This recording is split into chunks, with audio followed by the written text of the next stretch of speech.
Akunandaba sisi noma ngahlala emkhukhwini akunandaba. Yabona kunandaba uchubeka yaza sisi ngoba into oyizalele wena italent lakho yihobby yakho wena. Ukugila amadoda nje kuphela. Uphula amadoda inhliziyo yihobby yakho leyo. Ayike enye ihobo nayo na sisi.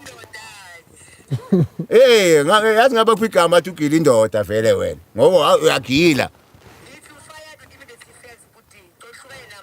Hayi sisi noma wangifayo uthini sisi kodwa mina ngiyakutshela ukuthi ngiyakubusisa. Hamba ubagila. Ngoba into ozalelwe yona emhlabeni yihobby yakho leyo. Hayi ukhala sisi inyeme sezaphela. Usamthanda? Hayi bhuti, hayi akahambe bhuti sengizwile. Sengizwile sisi ngizake ngikhona ukuthenga namajoki bengasakhona ukuthenga amajoki. Waye kungakhona. Kade ngihlalele umntana omunye umama. Hawu hamba sisi ngizake ngikhone ukuthenga namajoki nami ke ngezenzele. Yebo ngizabazama sisi yonke indawo bakhona vele. Hayi sisi nala estradini bayandlula bosisi abasizayo nge-30 rand asibathenge into yokubhema basisize. Bengithi yebo sisi wena inhlupheka ke bekhona kimi. Noma ngifuna bangiwashele sisi ngizababiza sisi ngibapha imali bangiwashele.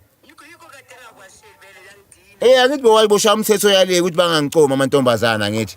Kanti uyazi ukuthi uyachita ngithi. Umthetha kuphi? Ngamthola tavern nambhuti yazi.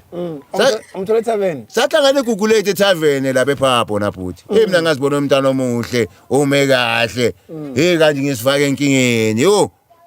Bhuti nami ngombona mfethu ngamthanda yazi. Kanti inkinga yomuntu. Yo. Hayi baby manje ungithandi baby mina baby sengicedile baby. Yo ngikuthanda wena usathi baby. Ngizothini ngoba lento isegazini. Na isegazini ukuthi ngizothi baby.